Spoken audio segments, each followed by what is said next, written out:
Bismillahirrahmanirrahim. Assalamualaikum warahmatullahi wabarakatuh. Innal hamdalillah nahmaduhu wa nasta'inuhu wa nastaghfiruh wa na'udzu billahi min syururi anfusina wa min sayyiati a'malina. May yahdihillahu fala mudilla lahu wa may yudlil fala hadiya lahu. وأشهد أن لا إله إلا الله وحده لا شريك له وأشهد أن محمدا عبده ورسوله أما بعد. Alhamdulillah, segala puji bagi Allah Subhanahu wa taala yang senantiasa memberikan kita taufik dan hidayahnya sehingga kita senantiasa bisa menyempurnakan segala kewajiban dan ketaatan kita kepada Allah Subhanahu wa taala. Dan salat serta salam kita haturkan pada baginda Nabi kita Muhammad sallallahu alaihi wasallam yang telah menyampaikan syariat Islam kepada kita semua, yang dengan syariat Islam tersebut kita bisa beribadah kepada Allah Subhanahu wa taala dengan apa yang diridai oleh Allah Subhanahu wa taala. Dan termasuk di antara perkara penting yang untuk kita ketahui di dalam kehidupan kita di dunia ini adalah maksud tujuan Allah Subhanahu wa taala menciptakan kita semua di muka bumi ini agar kita bisa mempergunakan kesempatan hidup ini yang Allah berikan kepada kita, kita pergunakan dengan sebaik-baiknya sesuai dengan maksud tujuan Allah Subhanahu wa taala menciptakan kita di muka bumi ini. Maka ketahuilah bahwasanya Allah Subhanahu wa taala menciptakan kita semua di muka bumi ini adalah untuk senantiasa beribadah dan menghambakan diri kita kepada Allah Subhanahu wa taala. Sebagaimana Allah tegaskan di dalam surat Ad-Dzariyat ayat 56 di mana Allah Subhanahu wa taala berfirman, "Wa ma khalaqtul jinna wal insa illa liya'budun." Dan tidaklah kuciptakan jin dan manusia kecuali untuk beribadah kepadaku. Maka ini yang harus selalu kita ingat, bahwasanya hidup kita ini adalah untuk ibadah, untuk menghambakan diri kita kepada Allah Subhanahu wa taala. Dan para ulama menjelaskan di antara Syekh Muhammad bin Shalih Al-Utsaimin rahimahullah menjelaskan makna ibadah di dalam kitab beliau Al-Qaul Mufid syarah kitab Tauhid. Makna ibadah ada dua. Yang pertama at-ta'abbud wa tadallul, yaitu menghambakan diri, menghinakan diri, merendahkan diri, merendahkan diri kita kepada Allah Subhanahu wa taala dan menghinakan diri kita kepada Allah Subhanahu wa taala. Yang kedua, perbuatannya ismun jami'un li kulli ma yuhibbuhu Allah wa yardah. Setiap apa-apa yang diperintahkan oleh Allah Subhanahu wa taala dan dicintai oleh Allah Subhanahu wa taala min aqwalin wa af'alin al-barz wal khafiyah, baik ucapan, perbuatan yang nampak maupun yang tersembunyi. Maka ini yang harus selalu kita ingat. Pertama, makna ibadah at-ta'abbud wa tadallul, merendahkan diri dan menghinakan diri ya, kepada Allah Subhanahu wa taala. Maka hendaklah kita senantiasa memposisikan diri kita rendah di hadapan Allah Subhanahu wa taala, dan bahkan memposisikan kita hina di hadapan Allah Subhanahu wa taala. Karena mana Abdullah, abdun itu budak. Ya, ini hakikat ubudiyah. Semakin seorang merendahkan dirinya di hadapan Allah Subhanahu wa taala, semakin Allah akan mengangkat derajatnya. Dan abdun adalah budak. Namanya budak itu rendah di hadapan majikannya. Dan namanya budak itu tidak ada kebebasan sama sekali. Seperti itulah kita di hadapan Allah Subhanahu wa taala. Memposisikan diri kita di hadapan Allah Subhanahu wa taala, tidak ada kebebasan pada diri kita kecuali apa yang disyariatkan oleh Allah Subhanahu wa taala. Ya, semua mutlak kita mengikuti apa yang diperintahkan Allah dan mengikuti syariat Allah Subhanahu wa taala. Oleh karena itu makna al-Islam asalnya dari kata aslama yuslimu islaman, artinya ketundukan. Maka seorang muslim adalah seorang yang senantiasa tunduk dan patuh kepada Allah Subhanahu wa taala, mengerjakan segala perintahnya dan meninggalkan segala larangannya, dan berusaha untuk mengamalkan firman Allah Subhanahu wa taala, udkhulu fis silmi kafah, masuklah ke dalam Islam secara totalitas, secara keseluruhan. Ya, ini yang harus selalu kita ingat dalam hati kita. Hendaklah kita menjadikan diri kita ini senantiasa tunduk dan patuh kepada syariat Allah Subhanahu wa taala. Apa yang Allah perintahkan kita laksanakan, dan apa yang Allah larang kita tinggalkan. Kita berusaha mengerjakan segala apa yang Allah syariatkan kepada kita. Maka inilah hakikat ibadah.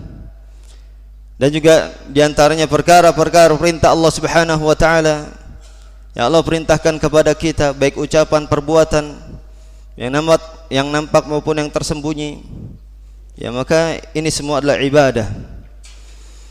Maka kita gunakan kehidupan kita ini, nikmat yang Allah berikan kepada kita, semuanya untuk ibadah kepada Allah Subhanahu wa taala. Mata kita gunakan untuk senantiasa di atas ketaatan kepada Allah Subhanahu wa taala, untuk membaca Al-Qur'an, untuk mempelajari agama Allah Subhanahu wa taala, dan menghindari dari kemaksiatan kepada Allah Subhanahu wa taala, melihat yang bukan mahram, melihat kepada yang haram. Ya, kita jaga diri kita, mata kita di atas syariat Allah Subhanahu wa taala. Ini makna ibadah. Dan begitu juga harta kita pergunakan di jalan Allah Subhanahu wa taala. Kita infakkan di jalan Allah Subhanahu wa taala, ya, untuk menolong agama Allah Subhanahu wa taala. Dan lisan kita gunakan untuk senantiasa beribadah kepada Allah Subhanahu wa taala, mengajak manusia kepada jalan Allah, dan tidaklah kita berbicara kecuali kebaikan, ya, di mana Rasulullah SAW merintahkan kita dalam hadis riwayat Imam Bukhari Muslim, man kana yu'minu billahi wal yawmil akhir falyaqul khairan aw liyasmut. Ya, barang saya beriman pada Allah dan hari akhir, hendaklah dia berbicara yang baik atau diam. Kita amalkan semua perintah-perintah Allah, perintah Rasulullah SAW dalam kehidupan kita. Semua organ tubuh kita gunakan untuk di jalan ketaatan kepada Allah Subhanahu wa taala. Maka ini yang harus selalu kita ingat. Ya, hendaklah kita menggunakan kehidupan kita ini untuk beribadah kepada Allah. Dan kita di dalam mencari rizki, ya, lihat batasan-batasan yang Allah berikan kepada kita. Jangan sampai kita mencari rizki yang haram, ya, karena tubuh ini milik Allah. Maka enggak boleh kita pergunakan pada perkara-perkara yang diharamkan oleh Allah Subhanahu wa taala. Ini ibadah. Maka hendaklah kita mencari rizki pada perkara-perkara yang dihalalkan oleh Allah Subhanahu wa taala. Dan kita beribadah kepada Allah Subhanahu wa taala adalah bentuk syukur kita kepada Allah Subhanahu wa taala. Di mana Allah Subhanahu wa taala telah menciptakan kita, memberikan rizki kepada kita, ya, dan senantiasa memudahkan segala urusan kita. Maka hendaklah kita mengingat bahwasanya kita beribadah kepada Allah Subhanahu wa taala adalah sebagai bentuk syukur kita kepada Allah Subhanahu wa taala. Sebagaimana Allah tegaskan di dalam surat Al-Baqarah ayat 21, di mana Allah Subhanahu wa taala berfirman, ya ayuhan nasu ubudu rabbakumul ladzi khalaqakum wal ladzina min qablikum la'allakum tattaqun. Wahai orang-orang beriman, wahai manusia, beribadahlah kepada Allah yang menciptakan kalian dan menciptakan orang-orang sebelum kalian agar kalian bertakwa. Ya, dan Allah Subhanahu wa taala banyak memberikan rezeki kepada kita.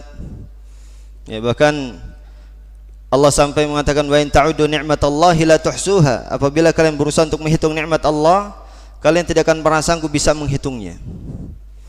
Maka semua nikmat yang ada pada kita ini Masya Allah dari Allah. Maka sudah sepantasnya bagi kita untuk bersyukur kepada Allah, untuk senantiasa beribadah kepada Allah. Sebagaimana kalau misalnya kita bekerja, ya, tiap bulan dikasih gaji, maka kita akan taat kepada perusahaan kita, kepada bos kita.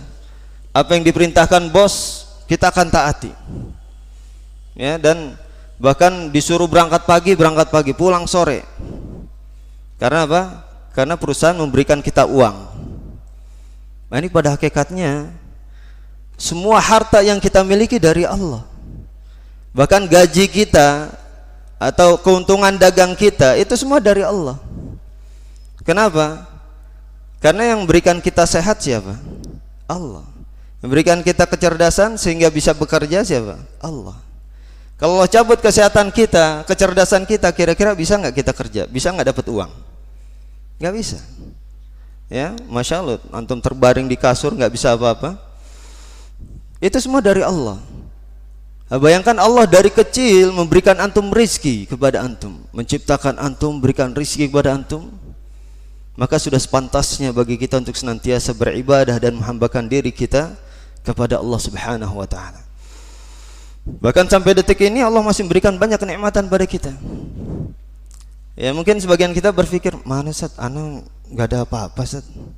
Kok banyak katanya nikmat Allah, ana nggak punya uang. Sebagian kita mungkin berpikir seperti itu. Ya, tapi antum dikasih sehat ya akhi, masya Allah itu ratusan juta nilainya. Ana kemarin mungkin sebagian ikhwah tahu ya, ana sempat sakit ya lambung selama setahun. Habis 100 juta lambung doang. 6 bulan cuman terbaring di kasur. Itu baru lambung, sehat lambung. 100 juta, Pak. Belum lagi kalau orang dikasih sakit kanker hati, kanker jantung ratusan juta. Antum sehat begini, itu pada hakikatnya antum di perut antum ngantongin ratusan juta kemana-mana. Coba antum kalau dikasih 100 juta tapi sakit, mau nggak? Atau sehat, pilih mana? Ya, terbaring setahun di kasur, mau nggak? 100 juta dapat antum. Ini masya Allah, sehat ini luar biasa, ratusan juta ya. Banyak orang punya harta habis untuk berobat. Ya, ini yang kadang kita nggak mikir. Nikmat kita banyak, aman, rasa aman. Coba lihat saudara kita di Palestina, di Suriah, dibantai, disiksa, mereka dalam keadaan ketakutan. Kita masya Allah masih aman. Atau saudara kita yang lagi kena gempa bumi atau kebakaran dan sebagainya, masya Allah, nikmat ini nikmat semua. Ya, rasa aman, rasa tenang. Ya, kadang kita nggak berpikir ke situ. Kita mikirnya namanya nikmat itu rezeki, harta, bukan. Enggak, ya. Kesehatan itu luar biasa, rasa aman itu nikmat luar biasa. Bahkan kalau mau dihitung-hitung, kita ini lebih hebat daripada Fir'aun. Fir'aun nggak pernah ngerasain yang namanya enaknya AC. Nggak pernah ngerasain enaknya motor sekali tancap gas ya, langsung ratusan kilometer ditempuh. Mobil juga nggak pernah. Ya, paling kalau kepanasan prajuritnya suruh ngipasin dia. Padahal paling hebatnya ketika itu, raja di raja ketika itu, masih kalah sama kita. Ini kan nikmat semua. Kalau kita mikir nih, masya Allah, nikmat kita banyak sekali. Ini yang kadang kita tidak berpikir ke situ.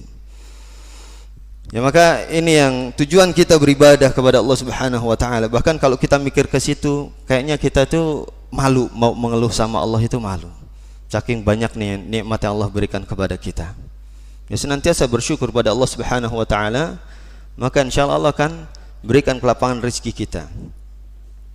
Ya, ini tujuan kita ibadah adalah senantiasa beribadah kepada Allah, bersyukur kepada Allah.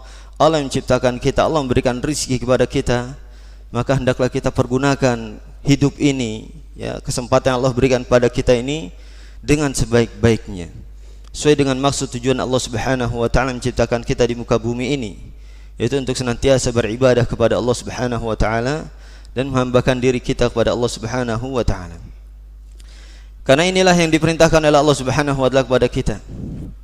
Ya, seperti yang Allah perintahkan pada Rasulullah SAW juga, dan juga kepada kita semua, untuk menjadikan kehidupan kita ini untuk Allah Subhanahu wa taala.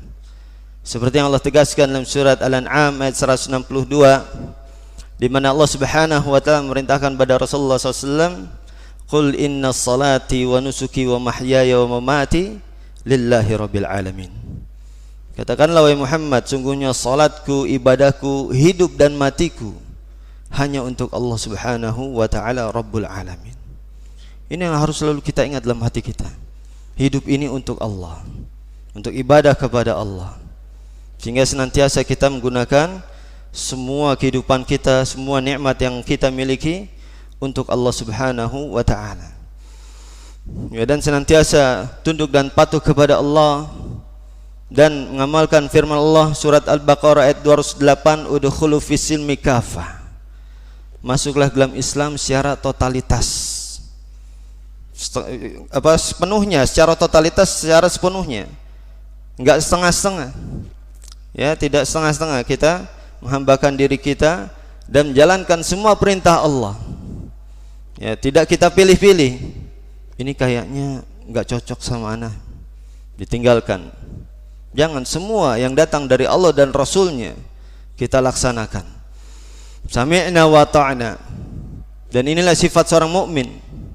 Ya, seperti yang Allah tegaskan dalam surat An-Nur ayat 51, innama kana qaulal mu'minin idza du'a ila Allah wa rasulih liyahkum bainahum ay yaqulu sami'na wa ta'na. Sungguhnya sifat seorang mukmin apabila diseru kepada Allah dan Rasulnya, maka yang mereka ucapkan adalah sami'na wa ta'na. Kami dengar dan kami taat. Ya, ini harus selalu kita ingat.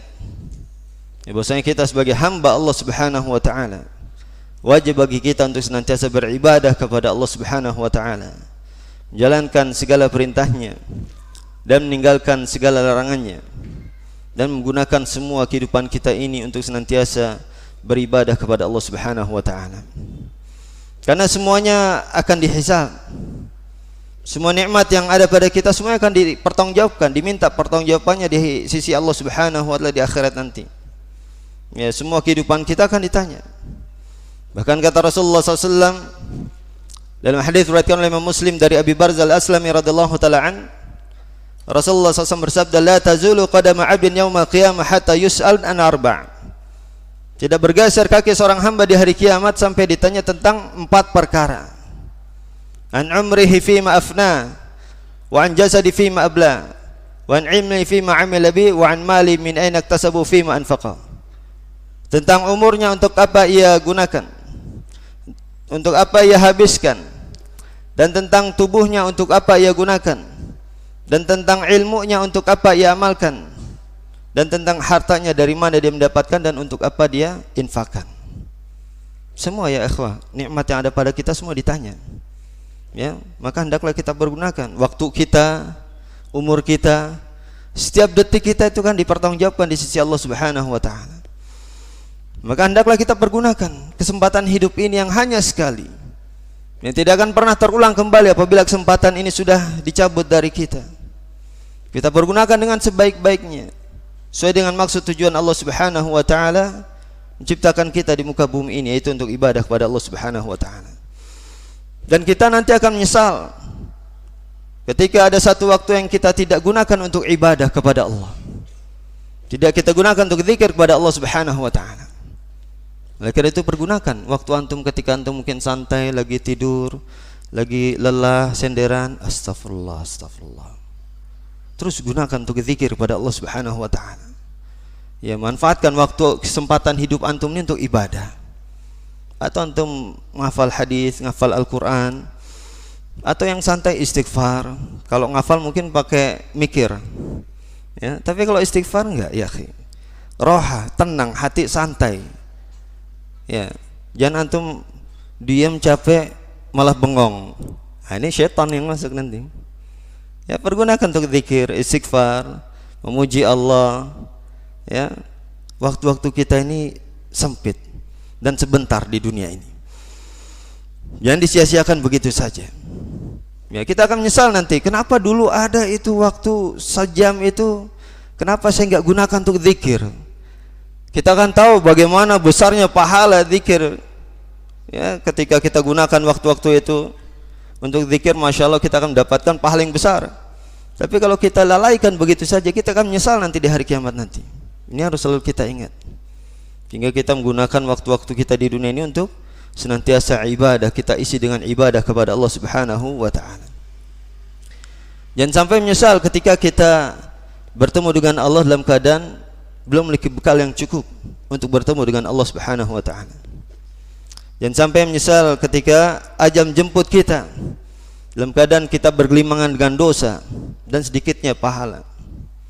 Jangan sampai kita menyesal seperti orang yang firmankan oleh Allah Subhanahu wa taala di dalam surat Al-Mu'minun ayat 99, di mana Allah taala mengatakan hatta idza jaa ahaduhumul maut qala rabbirji'uni la'alli a'malu salihan fima tarak.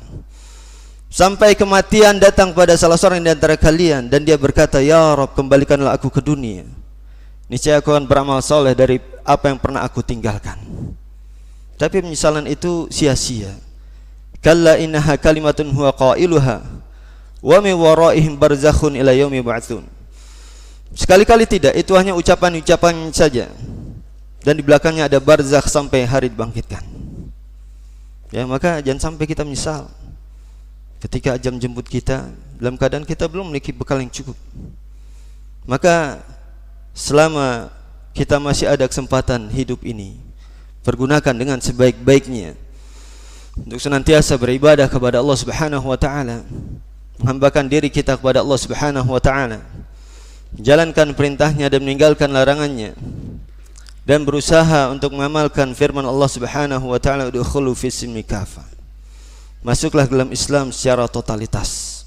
Penghambaan kita, ketundukan kita kepada Allah Subhanahu wa taala dan amal ibadah kita semuanya untuk Allah Subhanahu wa taala kita lakukan secara totalitas. Dan senantiasa kita memiliki sifat seorang mukmin yang apabila diperintahkan oleh Allah dan Rasulnya yang diucapkan la sami'na wa ata'na, kami dengar dan kami taat. Maka insyaallah apabila kita senantiasa beribadah dan menghambakan diri kita kepada Allah Subhanahu wa taala, tunduk dan patuh kepada Allah Subhanahu wa taala, menjalankan perintahnya dan meninggalkan larangannya, maka insyaallah Allah Subhanahu wa taala akan memberikan kita kebahagiaan hidup di dunia maupun di akhirat. Siapa di antara kita yang tidak ingin bahagia dunia maupun di akhirat? Semua pasti inginnya bahagia dunia akhirat. Ya, oleh karena itu yang paling sering dibaca doa Rabbana atina fid dunya hasanah wa fil akhirati hasanah wa qina adzabannar. Ya, maka banyak dari kita yang salah di dalam mencari kebahagiaan. Banyak dari kita justru malah mencari kebahagiaan dengan harta dan tidak mendapatkan kebahagiaan tersebut, dan bahkan justru malah menjauhkannya dari kebahagiaan tersebut. Dengan hartanya dia bermaksiat, malah dijauhkan dari kebahagiaan. Atau sebagian kita mencari kebahagiaan dengan pangkat yang tinggi, dia berpikir kalau saya sudah memiliki pangkat yang tinggi saya akan bahagia, rupanya tidak bahagia. Ya, maka ketahuilah bahwasanya apabila kita ingin bahagia di dunia maupun di akhirat, maka hendaklah kita menghambakan diri kita kepada Allah Subhanahu wa taala, menjalankan perintahnya dan meninggalkan larangannya, ya, dan senantiasa taat kepada Allah Subhanahu wa taala. Ya, maka Allah Subhanahu wa taala akan menjanjikan pada kita kebahagiaan hidup di dunia maupun di akhirat. Sebagaimana Allah tegaskan, Allah janjikan pada kita semua di dalam surat An-Nahl ayat 97, di mana Allah Subhanahu wa taala berfirman, "Man 'amila salihan min dzakarin aw untha wa huwa mu'min, falanuhyiyannahu hayatan thayyibah wa lanajziyannahum ajran bi ahsani ma kanu ya'malun." Barang siapa yang beramal saleh baik laki-laki maupun perempuan dan dia beriman, maka kami akan berikan kepadanya hayatan thayyibah, kehidupan yang baik, kebahagiaan, ya, di dunia maupun di akhirat. Dan kami akan balas apa yang mereka kerjakan dengan sebaik-baik balasan dari apa yang mereka kerjakan.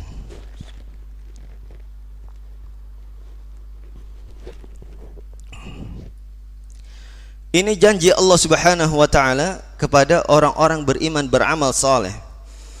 Allah akan berikan kepadanya hayatan thayyibah, kehidupan yang baik, kebahagiaan.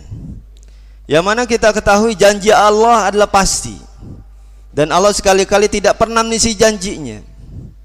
Ya, jadi kalau kita ingin bahagia dunia akhirat, hendaklah kita perbaiki hubungan kita dengan Allah dan senantiasa menghambakan diri kita kepada Allah Subhanahu wa taala. Maka insyaallah Allah yang akan menjamin kebahagiaan kita di dunia maupun di akhirat. Dan juga dalam surat Yunus ayat 62, di mana Allah Subhanahu wa taala berfirman, "Ala inna awliya Allahi la khaufun 'alaihim wa lahum yahzanun." alladzina amanu wa kanu yattaqun lahumul busyra fil hayati dunya fil akhirah la tabdila li kalimatillahi dzalika wa fawzul azim. Ketahuilah bahwasanya wali-wali Allah tidak ada kekhawatiran atas mereka dan tidak pula mereka bersedih hati. Itu orang-orang beriman dan bertakwa kepada Allah. Dan bagi mereka kabar gembira, busyra, kebahagiaan fil hayati dunya wa fil akhirah. Di kehidupan dunia dan kehidupan akhirat. La tabdila li kalimatillah, tidak ada perubahan dari janji-janji Allah, dan janji Allah adalah pasti. Itulah kemenangan yang besar. Ini janji Allah yang Masya Allah kita yakin dengan yakin-yakinnya bahwasanya janji Allah adalah pasti. Maka pasti orang yang beriman bertakwa kepada Allah akan mendapatkan kebahagiaan hidup di dunia maupun di akhirat. Wali-wali Allah, kekasih-kekasih Allah, la khaufun alaihim wa lahum yahzanun. Allah hilangkan segala kekhawatiran dan kesedihannya. Ya, Allah hilangkan segala kekhawatiran dan kesedihannya. Maka wali Allah enggak khawatir dengan dunia ini. Walaupun mungkin barang-barang naik, dolar naik, enggak khawatir. Enggak ada khawatir sedikit pun. Kenapa? Karena yang memberikan rezeki Allah. Ya, bukan barang-barang naik ini, bukan barang-barang yang rendah yang membuat kita sejahtera. Bahkan kalau kita khawatir barang-barang naik, semua naik, ini ada kerusakan dalam akidah kita. Kenapa? Berarti kita yakinnya saya sejahtera kalau barang-barang rendah. Tapi kalau yang tauhidnya benar, akidahnya benar, mau barang-barang naik, yang berikan rezeki saya Allah. Bukan barang-barang ini, bukan rendahnya barang-barang yang mensejahterakan kita. Yang mensejahterakan kita Allah Subhanahu wa taala. Allah mampu memberikan kita rezeki bagaimanapun keadaannya.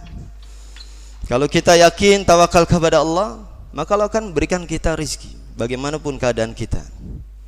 Ya, ini orang beriman, wali-wali Allah, la khaufun alaihim wa lahum yahzanun. Tidak ada kekhawatiran atas mereka, ya, di kehidupan dunia ini maupun kehidupan akhirat.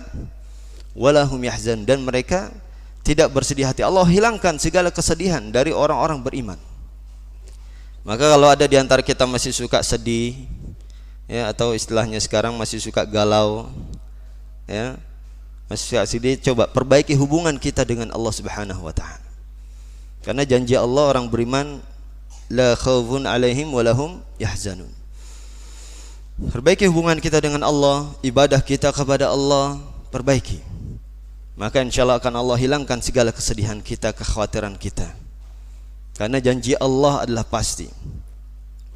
Ya, dan lahumul busyra fil hayati dunya fil akhir. Bagi mereka wali Allah yang beriman bertakwa, alladzina amanu wa kanu yattaqun, itu bagi mereka kabar gembira di kehidupan dunia maupun kehidupan akhirat.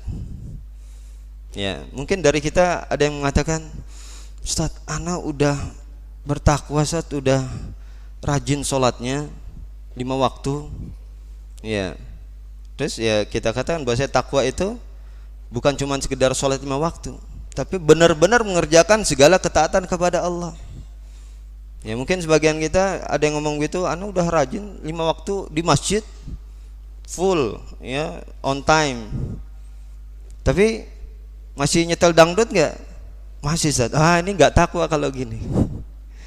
Masih ngerokok enggak? Masih, Ustaz. Wah, ini belum takwa kalau begini. Takwa tuh semuanya. Ya. Masih suka nongkrong di jalan liatin cewek enggak? Masih, Ustaz. Wah, ini apa lagi? Ya, jadi takwa itu benar-benar kita menghindari segala kemaksiatan dan berusaha mengerjakan segala ketaatan. Ya, jadi sebagian kita seperti itu. Saya udah rajin sholat, udah baik sama orang, tapi masih melakukan kemaksiatan yang lainnya. Dikarenakan apa? Ketidaktahuan. Makanya untuk bisa menyempurnakan iman takwa itu adalah dengan ilmu. Ya, sehingga kita bisa mengetahui larangan Allah, sehingga kita bisa meninggalkannya. Karena kalau dengan tanpa ilmu, setiap hari kita berbuat maksiat.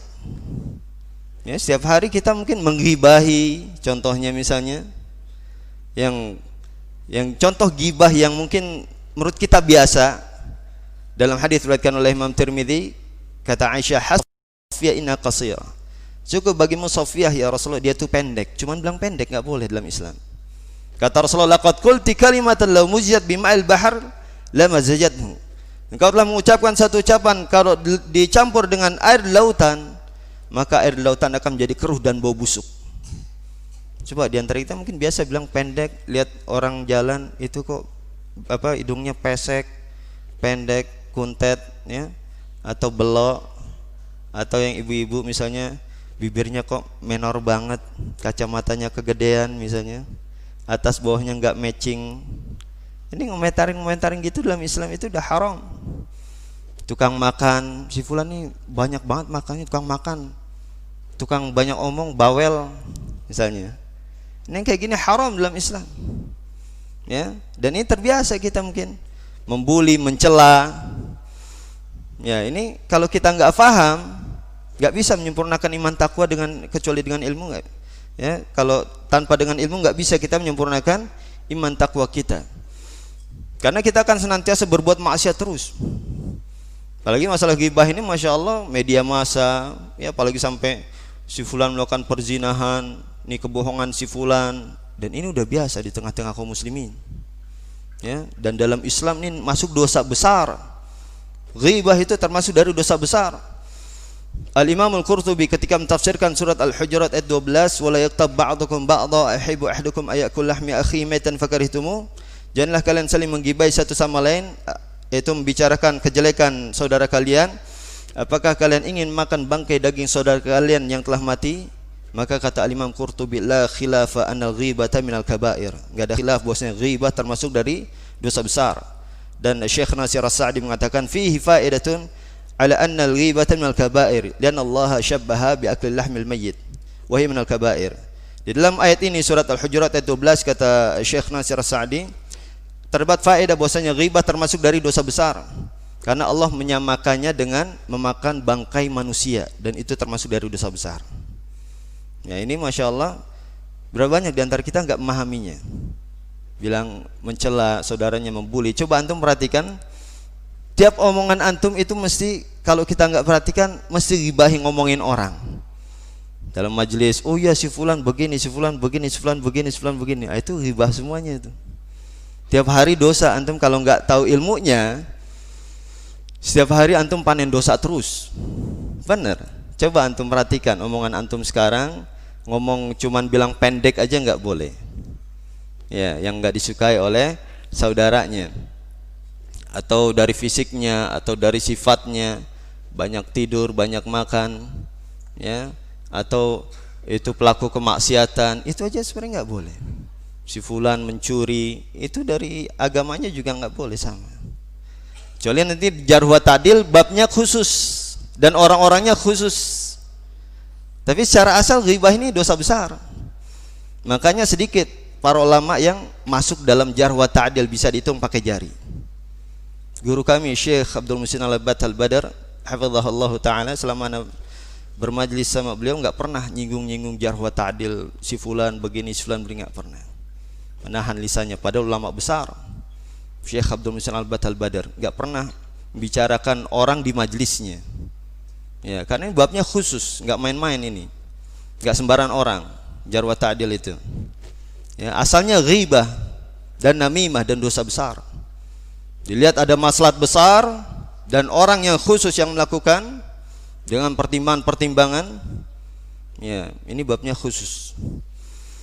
Maka ini yang harus selalu kita ingat, masya Allah, perlunya kita belajar agama untuk menyempurnakan takwa, iman takwa kita. Ya, dengan itu insya Allah kita akan bisa menyempurnakan iman takwa kita kepada Allah Subhanahu wa Ta'ala. Yang apabila kita benar-benar beriman bertakwa, akan Allah berikan kebahagiaan hidup tadi di dunia maupun di akhirat. Ya, dan Allah Subhanahu wa Ta'ala, ya, oleh karena itu Allah Ta'ala mengatakan di dalam surat Fatir ayat 28, innama yakhsyallaha min ibadihi al-ulama. Sungguhnya orang yang benar-benar takut dan benar-benar beriman bertakwa kepada Allah di antara hambanya hanyalah al-ulama. Ini pembatasan. Innama adatul hasar, pembatasan. Artinya selain ulama tidak benar-benar takut kepada Allah Subhanahu wa Ta'ala. Ya, karena untuk iman takwa disempurnakan dengan apa? Dengan ilmu. bagaimana kita menjaga diri kita dari maksiat, bagaimana kita mentauhidkan Allah, bagaimana ikhlas yang benar, ya, bagaimana ibadah dan tawadhu, bagaimana tidak sombong. Masya Allah, perlu ilmunya itu, nggak mudah. Ya, makanya untuk bisa menyempurnakan iman takwa adalah dengan ilmu. Dan Allah Ta'ala mengatakan yang benar-benar takut kepada Allah di antara hamba-hambanya hanyalah ulama, orang yang faham agama, yang faham Al-Quran dan As-Sunnah dan mengamalkannya. Ya, maka ini yang harus kita ingat apabila kita ingin dapatkan kebahagiaan hidup di dunia maupun di akhirat. Hendaklah kita menghambakan diri kita kepada Allah Subhanahu wa taala dan menyempurnakan iman takwa kita kepada Allah Subhanahu wa taala, dan juga menyempurnakannya dengan ilmu. Senantiasa kita hadir di majlisul ilm dan bersemangat di dalam mencari ilmu. Dan tadi disebutkan Masya Allah banyak dari janji-janji Allah kepada orang-orang beriman bertakwa. Ya Allah, hilangkan segala kekhawatiran kesedihannya, Allah berikan kabar gembira. Dan juga di dalam surat At-Talaq ayat 2 dan 3 Allah Ta'ala mengatakan wa may yattaqillaha yaj'al lahu makhraja wa yarzuqhu min haitsu la yahtasib wa may yatawakkal 'ala Allah fa huwa hasbuh. Barang siapa yang bertakwa kepada Allah, maka Allah akan berikan baginya jalan keluar dari setiap permasalahannya dan berikan rizki dari arah yang tiada disangka-sangka. Dan barang siapa yang bertawakal kepada Allah, maka Allah akan cukupkan kebutuhannya. Ini janji Allah nih Pak, Allah yang cukupkan kebutuhan kita. Kira-kira janji Allah pasti nggak? Pasti. Ya. Cuman masalahnya kita tawakal cuman di mulut aja. Ya, ini banyak dari kita belum begitu faham atau belum menyempurnakan tawakalnya kepada Allah Subhanahu wa taala. Kalau tawakalnya benar, janji Allah pasti. Ya. Jadi tawakal itu bukan cuma di lisan. Banyak dari kita, saya tawakallah sama Allah. Tapi pas begitu dipecat dari suatu perusahaan, dari kerjanya, saya mau makan apa nanti? Nah, ini berarti dia bersandarnya kepada perusahaan pekerjaannya. Ya, maka tawakal Masya Allah. Ini anak dapat faedah ya dari guru kami Masya Allah. Tawakal itu adalah sidku iltija'il qalbi ilallahi ma ja'lil asbab. Sandaran hati itu sepenuhnya kepada Allah, murni, enggak boleh dipalingkan kepada selain Allah sedikit pun, bersama dengan menjalankan sebab. Ya.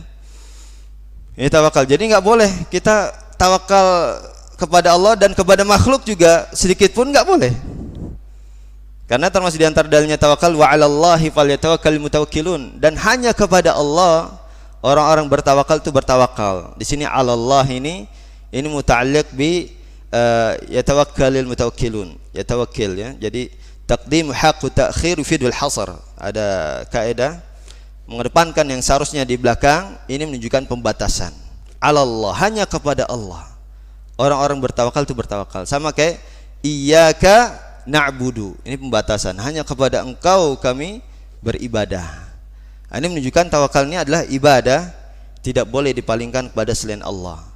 Ya, artinya enggak boleh sedikit pun hati antum itu bersandar sama makhluk. Antum ketika bekerja misalnya, atau antum dagang misalnya, terus modal antum sudah semua antum berikan di situ, ini sudah semua modal saya, kalau ini gagal habis saya. Ini berarti enggak tawakal begini. Ya.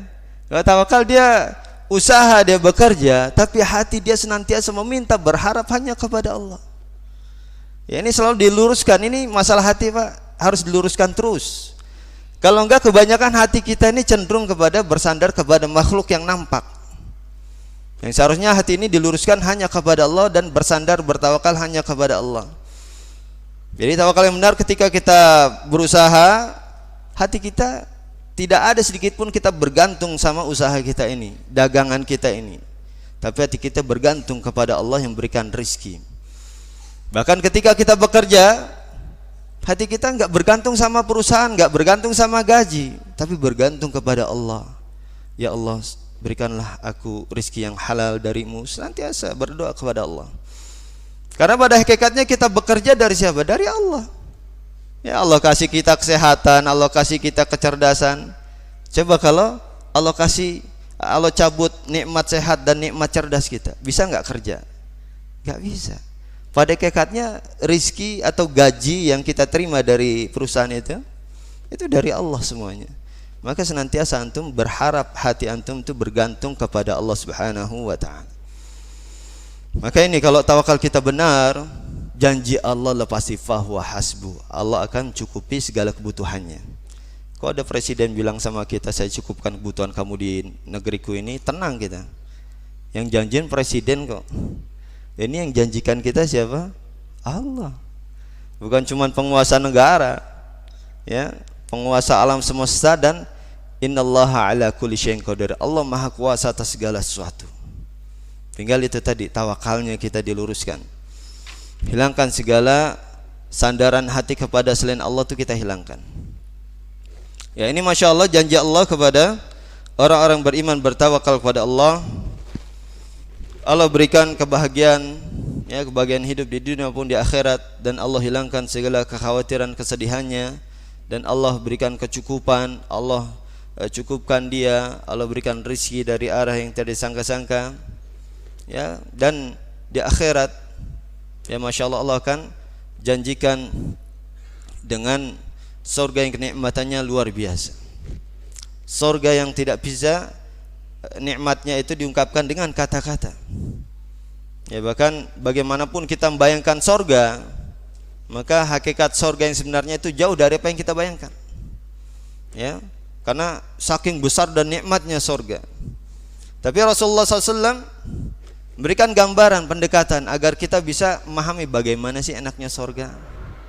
Ya, Rasulullah SAW memberikan gambaran, membandingkan dunia ini dengan surga. Dalam hadis diriwayatkan oleh Imam Muslim dari Musarrid bin Syaddad radhiyallahu ta'ala an, Rasulullah SAW bersabda, "Mad dunya fil akhirah illa mithlu ma yaj'al ahadukum usbu'a fil yammi falyanzur bima yarji."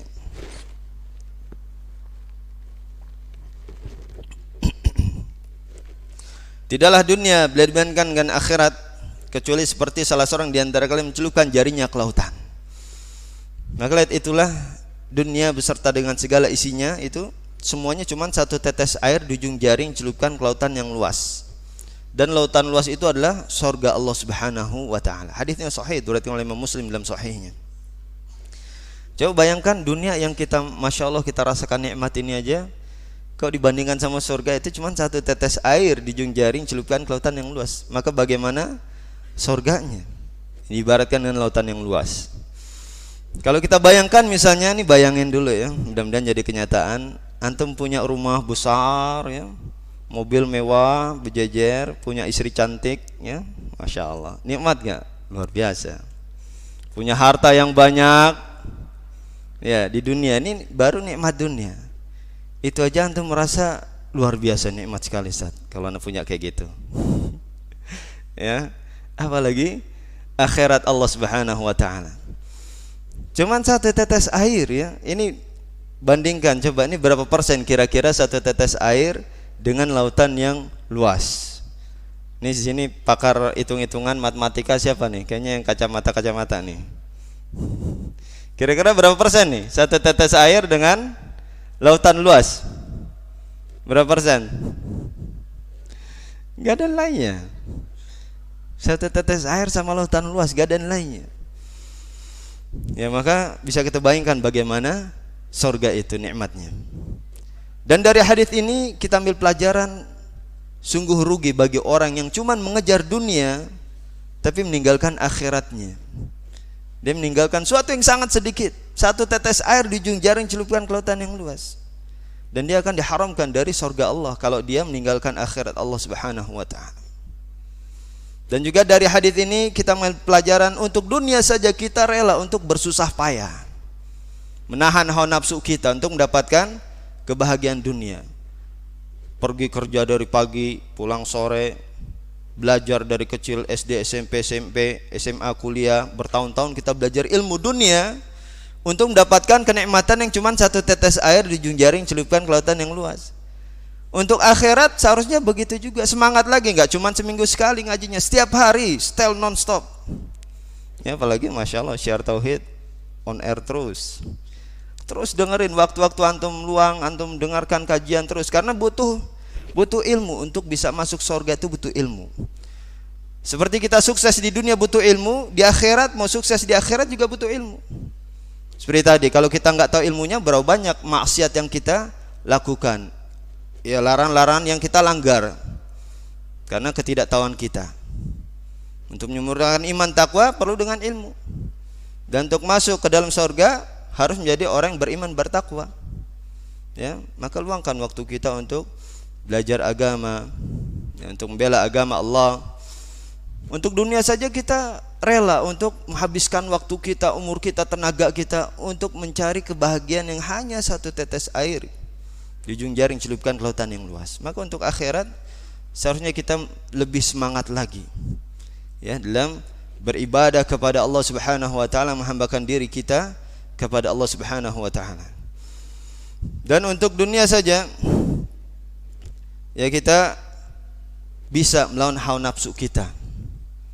Ya, mungkin untuk bekerja dia dibentak-bentak sama atasannya, direndahkan, dihinakan, sabar, ngelus dada, sabar lu lah, ya, namanya juga lagi jalannya begini misalnya. Banyak begitu Pak, bersabar untuk mencari dunia. Ada lagi yang mungkin direndahkan, dia sabar lu, yang penting halal misalnya. Bahkan Anda pernah dapat lawan pekerjaan, diantara poinnya siap bekerja di bawah tekanan. Wah, itu dari awalnya itu udah harus siap kita untuk dihina, dicaci, ya. Untuk akhirat seharusnya begitu juga. Kita tahan hawa nafsu kita dari perkara-perkara yang diharamkan Allah Subhanahu wa taala. Ya, kita tahan hawa nafsu kita, ya, kita tundukkan hawa nafsu kita di atas syariat Allah Subhanahu wa taala untuk suatu yang besar, surga yang luar biasa kenikmatannya. Ya, harus kita berpikir seperti itu. Ya, ini Masya Allah, Allah akan berikan kenikmatan yang luar biasa apabila seorang itu beriman, bertakwa kepada Allah Subhanahu wa taala. Ya, dan inilah kesuksesan yang sesungguhnya Pak, kalau kita sudah masuk surga. Ya, juga antum harus ingat, ya, sukses itu kalau kita sudah masuk surga. Bukan cuma sukses di dunia saja, tapi kalau kita sudah masuk surga, itulah baru orang yang telah sukses. Seperti yang Allah tegaskan dalam surat Ali Imran ayat 185, di mana Allah Subhanahu wa taala berfirman, "Faman zuhziha 'anil nari wa udkhilal jannata faqad faz. Wa mal hayatud dunya illa mata'ul ghurur." Barang siapa yang dijauhkan dari api neraka dan dimasukkan dalam surga, inilah orang yang telah sukses. Dan tidaklah dunia kecuali kesenangan yang menipu. Sukses itu kalau sudah masuk surga Pak, ini baru sukses yang sebenarnya. Kalau cuma sukses dunia dengan tanpa dibaring kesuksesan di akhirat, sia-sia Pak. Gak ada artinya sama sekali sukses di dunia tanpa sukses di akhirat. Kenapa? Karena kita akan melupakan semua kenikmatan dunia ini.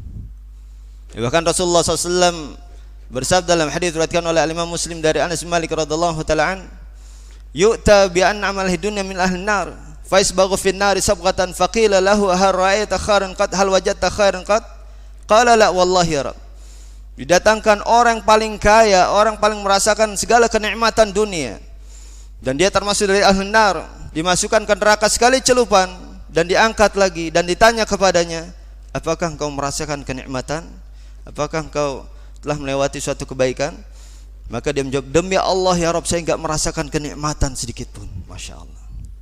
Padahal dulunya orang paling kaya Pak, bukan cuma orang paling kaya lagi. Di sini pakai isim tafdil bi an'am, dari nikmat.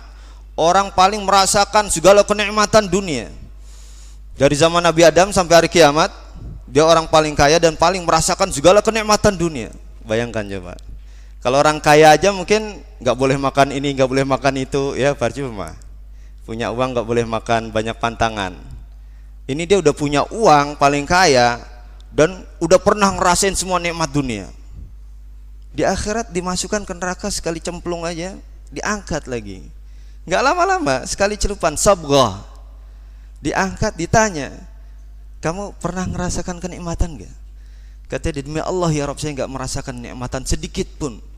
Ma ra'aita khairan qat," sedikit pun nggak merasakan. Masya Allah. Sia-sia. kebahagiaan dunia, kesuksesan dunia enggak ada artinya sama sekali kalau tanpa dibaring dengan kesuksesan di akhirat. Nah, ini makanya harus kita jadikan tujuan hidup kita adalah kebahagiaan di negeri akhirat. Dan dengan itu insyaallah Allah Subhanahu wa taala akan mudahkan segala urusan kita di dunia. Ya, di mana Rasulullah SAW juga mengatakan, "Wa man kanatil akhiratu niyata, jama'allahu lahu amrahu wa ja'ala ghinahu fi qalbi wa tahtuhu dunya wa hiya raghimah." Barang siapa yang menjadikan akhirat itu sebagai tujuan hidupnya, niatnya, Allah akan mengumpulkan segala urusannya dan Allah berikan kekayaan di dalam hatinya dan dunia akan datang dengan hina kepadanya. Ya, ini kalau kita menjadikan akhirat sebagai tujuan hidup kita. Ya, maka Allah akan berikan kebahagiaan hidup di dunia maupun di akhirat. Kalau kita benar-benar menyempurnakan ibadah kita, menyempurnakan iman takwa kita, maka insyaallah janji Allah adalah pasti. Allah akan berikan kebahagiaan hidup di dunia maupun di akhirat. Ya, dan kita bisa menyempurnakan iman takwa dengan ilmu. Ya, dengan ilmu agama senantiasa akan Allah mudahkan kita untuk bisa menyempurnakan iman takwa kita kepada Allah Subhanahu wa taala. Tapi sebaliknya kalau kita bermaksiat kepada Allah Subhanahu wa taala, tidak mau tunduk dan patuh kepada Allah, ya, melanggar perintah Allah dan senantiasa melaksanakan yang dilarang oleh Allah Subhanahu wa taala, maka Allah akan peringatkan kita dengan kesempitan dan kesengsaraan hidup di dunia maupun di akhirat. Ya, walaupun mungkin kita dalam keadaan bergelimangan harta, tapi itu bukan kebahagiaan.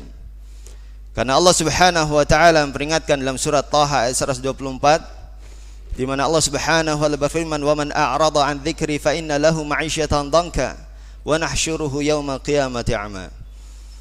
Barang siapa yang berpaling dari peringatanku, maka baginya kehidupan yang sempit dan dia dibangkitkan dalam keadaan buta di hari kiamat nanti.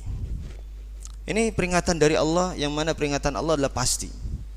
Orang yang berpaling dari peringatan Allah sempit hidupnya, susah hidupnya, sedih hidupnya. Hati-hati. Ya, walaupun antum punya banyak harta, itu bukan bahagia. Bukan patokan kebahagiaan orang banyak harta. Banyak harta, misalnya istrinya enggak benar, anaknya bandel, narkoba, istrinya enggak benar, bahagia enggak? Enggak bahagia. Ya, dan bahagia itu dalam hati. Dan ini peringatan Allah, dan peringatan Allah pasti. Enggak mungkin bahagia orang yang berpaling dari peringatan Allah Subhanahu wa taala. Walaupun banyak harta, enggak pernah merasa cukup. Ya, merasa kurang dan kurang dan kurang terus. Oleh karena itu Rasulullah SAW mengatakan dalam hadis riwayat oleh Bukhari, "Law kana li ibni adam wadiyan min dhahab, habba yakuna lahu wadiyan." Andaikan anak Adam itu punya satu lembah emas, dia kan mengharap ingin punya lembah yang kedua. Sudah punya dua, minta lagi lembah yang ketiga. Wala yamla afahu ila turab. Tidak akan terpenuhi hawa nafsunya kecuali dengan tanah. Udah mati baru enggak nyari-nyari lagi. Ya.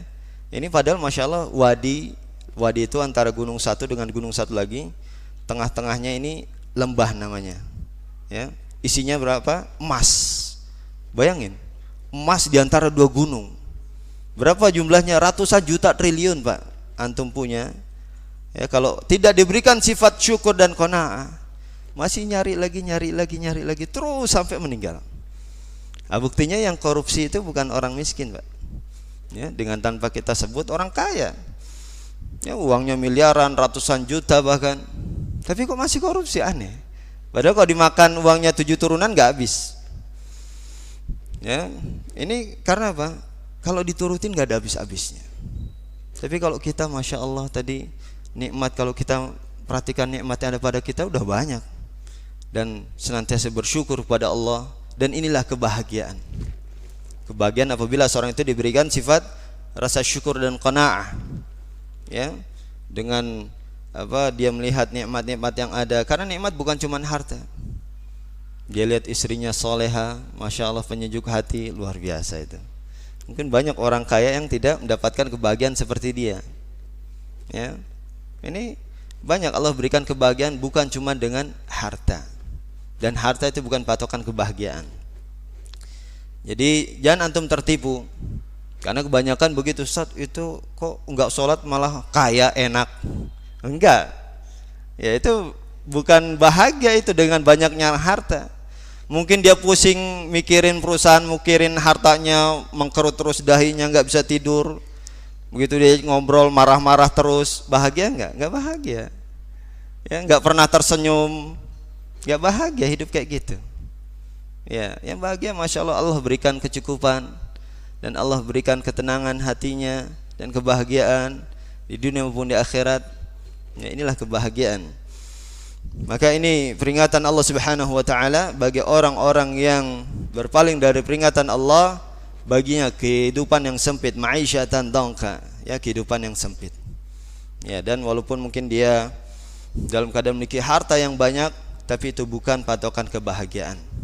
Ya, justru dia dalam kesedihan, kesengsaraan, ya, dan ketidakbahagiaan apabila dia berpaling dari peringatan Allah Subhanahu wa taala.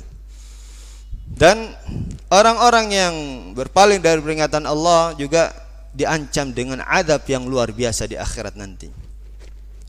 Ya, azab yang demi Allah kita tidak akan pernah sanggup bisa merasakan azab tersebut.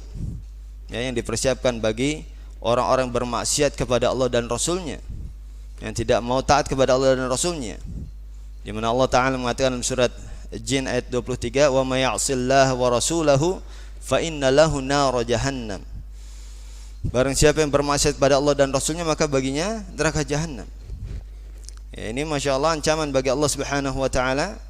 Ya, orang bermaksiat, maksiat ini tidak taat kepada perintah Allah dan Rasulnya secara umum, baik yang kafir, yang musyrik, ataupun yang pelaku kemaksiatan, terancam dengan neraka jahanam. Dan ini masya Allah azab yang luar biasa, Pak.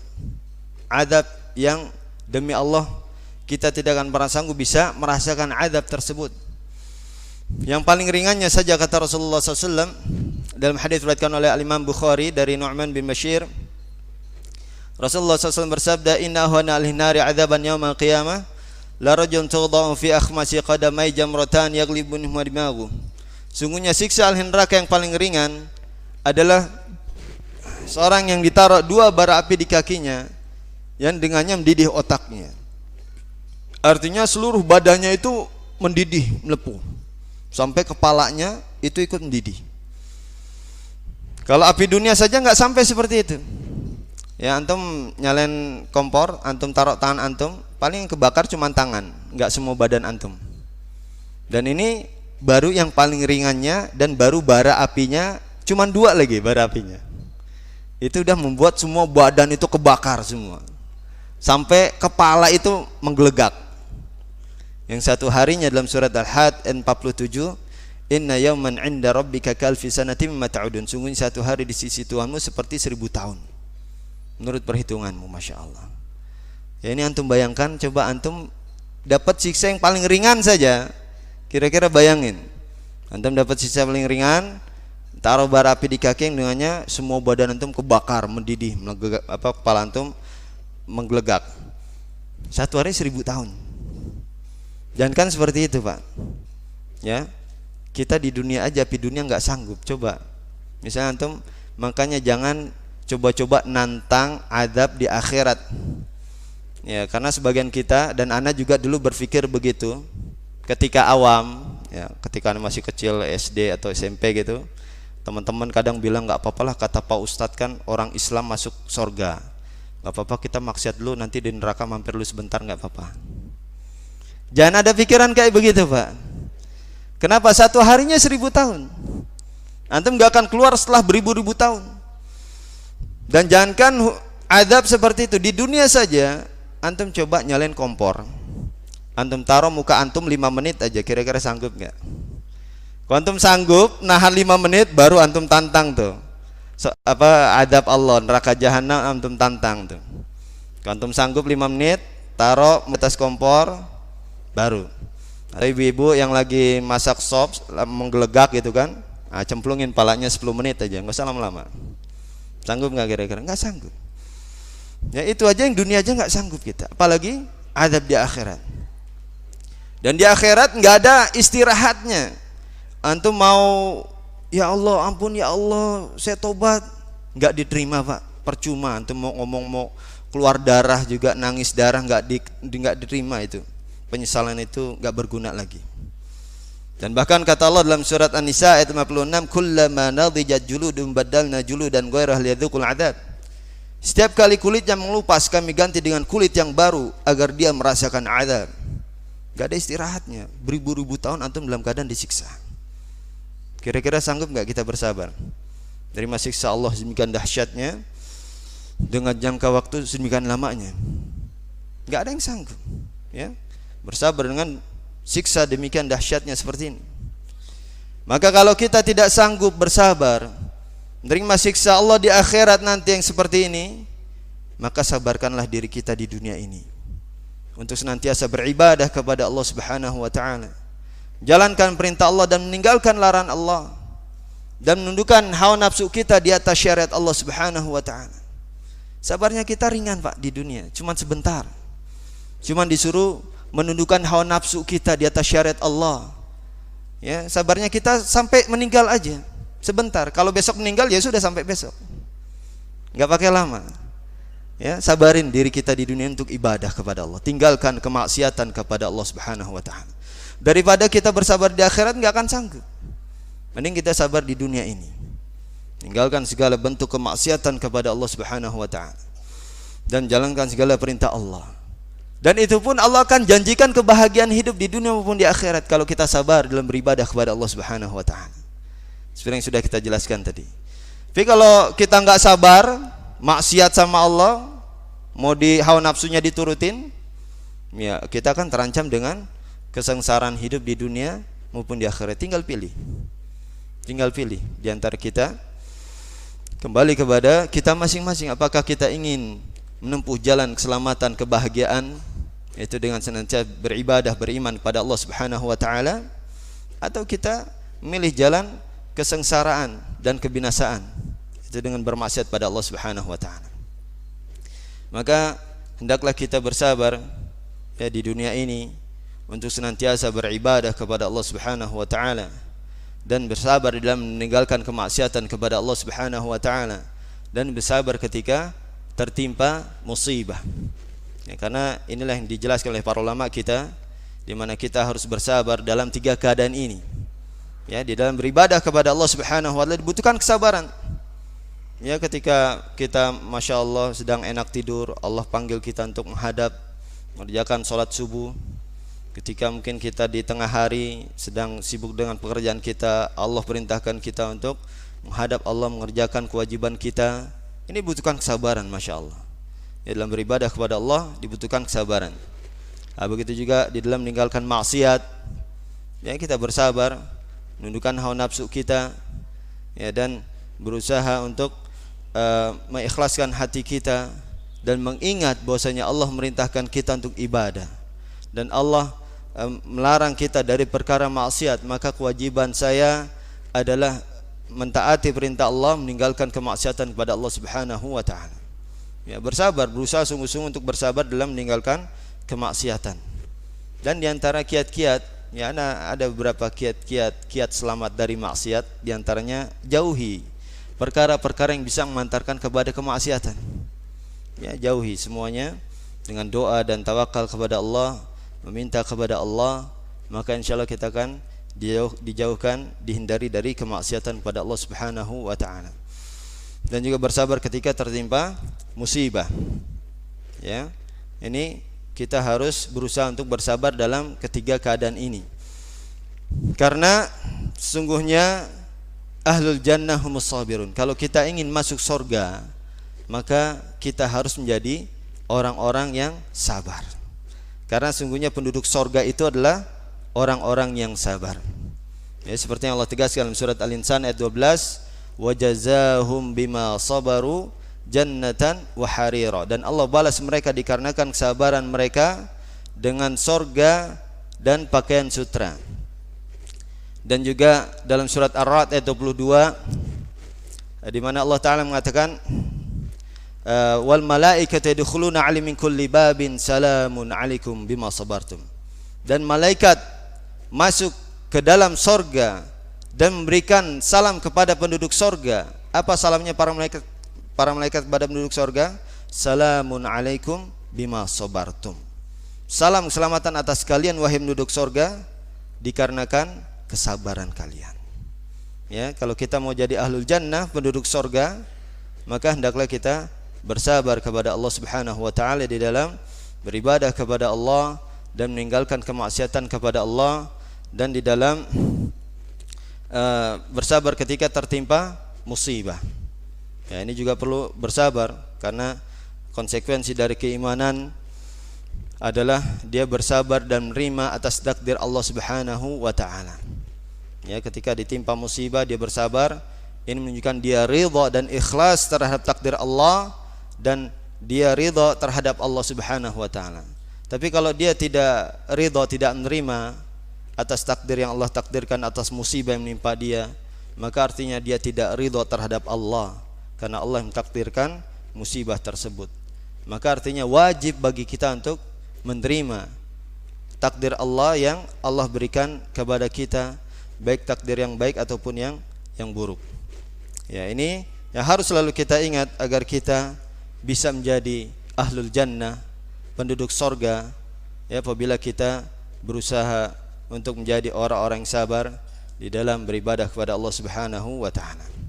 Ya, semoga apa yang Anda sampaikan bermanfaat bagi kita semua. Ya, mungkin sebelum Anda tutup ada yang mau ditanyakan? Falyatfaddal.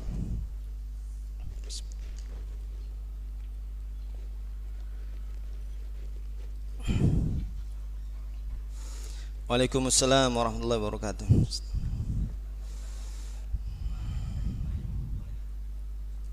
Ya, ada beberapa ghibah yang dibolehkan. Ya, diantaranya ketika seorang itu ingin mengadukan masalahnya kepada hakim, ya harus dikasih tahu. Jangan dua-duanya menghadap ke hakim terus ini masalahnya apa? Gak ada yang mau ngomong, takut ghibah.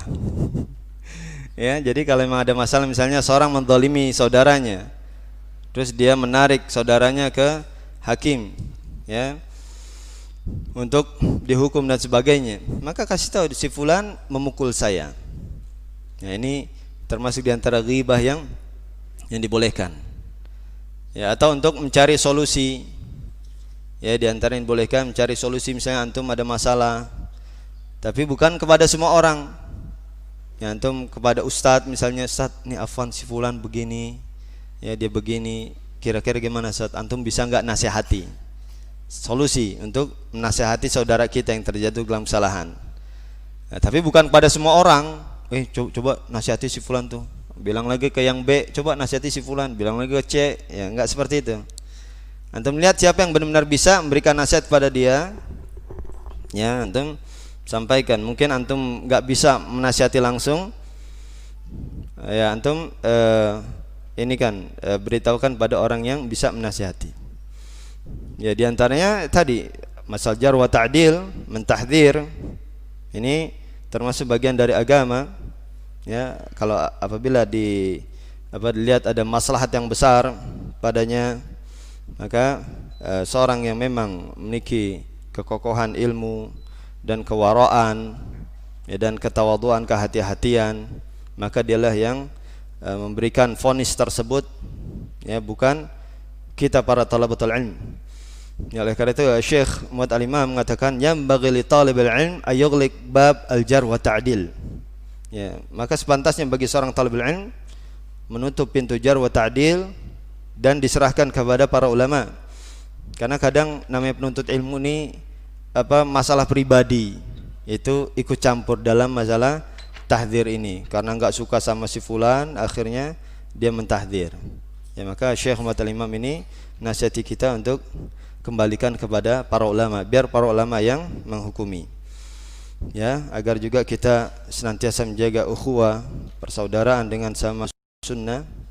Ya, adapun secara asal ya ghibah itu adalah termasuk dari dosa-dosa besar yang wajib bagi kita untuk menghindarinya. Ya Allah taala. Ya. Tafadhal. Ayo.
Ya.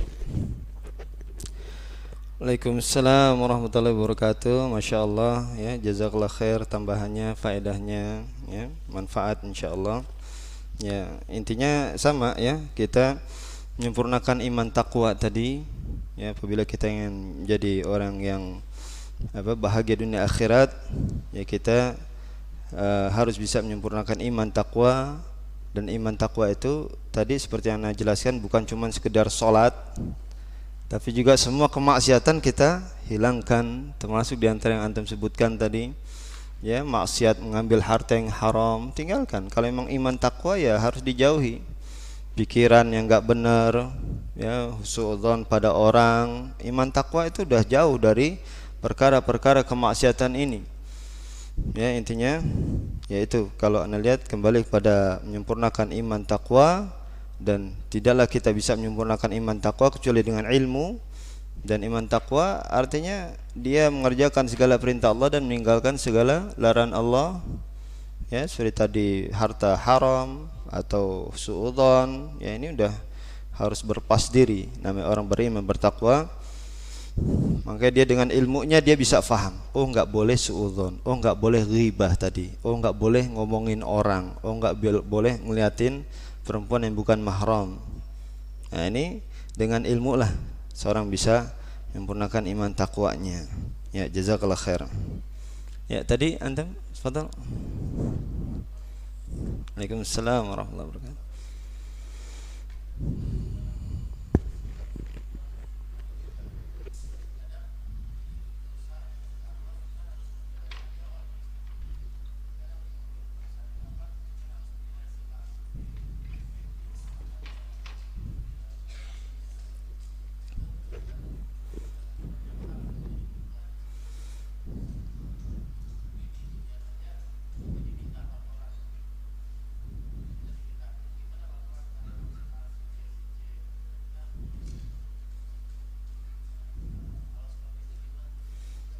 Itu biasanya petugas apa tuh?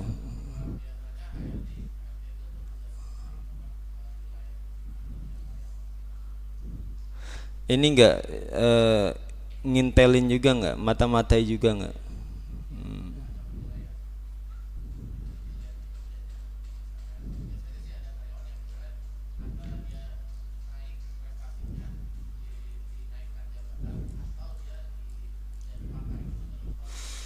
Ya.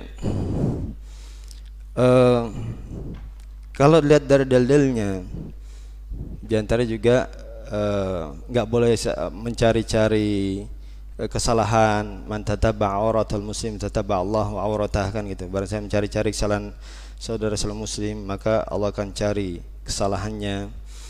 Maka kalau kita lihat jamak semua dalil-dalilnya, ya kalau memang misalnya antum dibutuhkan minta pertanggungjawaban, ya cukup sekedar yang mungkin antum itu terlihat. Dan kalau menurut ana yang memang fatal saja, yang memang fatal, yang memang dia itu bisa jadikan bahan pertimbangan apakah dia ini masih dilanjutkan atau tidak.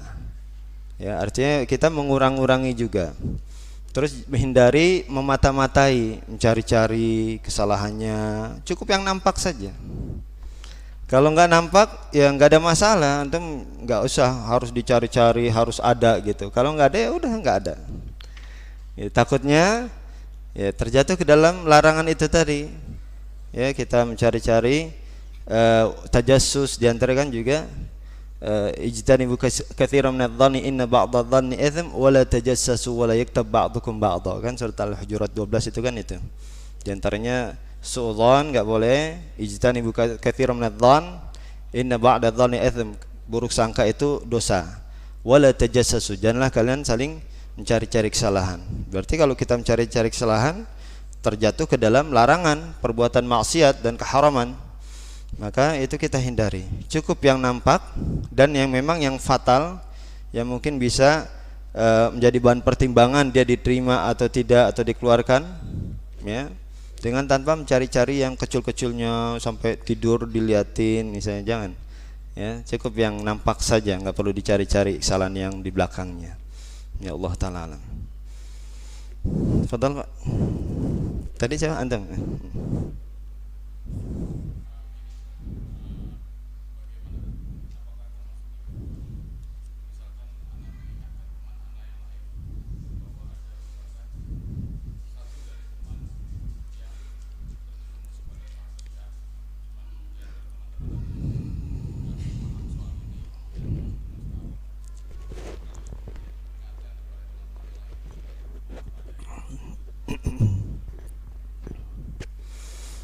Iya, masya Allah. Itulah makanya tipisnya batasan antara ghibah dengan jarh wa ta'dil. Itu kan berarti antum masuk jarh wa ta'dil tuh. Kalau pribadi, ya, dan juga masya Allah yang kami dapati dari guru kami Syekh Abdul Muhsin Al-Abbad Al-Badar, itu jarang sekali dia ngomongin orang. Ya, padahal masya Allah ketika anak di sana umurnya 82, janggutnya sepusar, putih semua, ya. Habis umurnya untuk belajar mengajar di Masjid Nabawi, didorong Syekh Abdul Razak bab anaknya. Tiap maghrib biasanya beliau ngajar, itu jarang bicara masalah jarh wa ta'dil dan ghibah. Ya, maka lihat kalau memang ada maslahatnya, ya, maka kita bicara. Kalau enggak, mending menjaga lisan kita lebih selamat. Ada kaidah darul mafasid muqaddam al-jalb al-masalih. Menolak kemudaratan, menjaga diri dari maksiat lebih dikedepankan daripada menggapai maslahat. Itu maslahat, tapi dengan itu kita terjatuh ke dalam ghibah, kemudaratan, maksiat, maka lebih baik kita menjaga diri dari kemaksiatan. Ini juga ada, enggak, waktunya udah habis ya. Ini masya Allah, padahal bagus. Ini kiat istiqamah, bagaimana agar bisa istiqamah dalam ketaatan, dan bagaimana kiat-kiat bersabar dalam meninggalkan kemaksiatan, kiat-kiat selamat dari maksiat. Ya, qadarullah, waktu sudah habis ya. Insyaallah kita cukupkan. Ya, mungkin bisa kalau mau nanya bisa lewat WA ya. Nanti insyaallah berikan jawaban-jawabannya insyaallah taala. Ya, nomor Anda bisa diminta sama Rangga ya. Insyaallah. Ya, kita cukupkan. Apabila ada kesalahan dan kekurangan, saya mohon ampun dan istighfar pada Allah Subhanahu wa taala. Wa sallallahu ala nabiyyina Muhammadin wa ala alihi wa sahbihi ajma'in. Subhanakallahumma bihamdik asyhadu an la ilaha illa anta astaghfiruka wa atubu ilaik. Wassalamualaikum warahmatullahi wabarakatuh.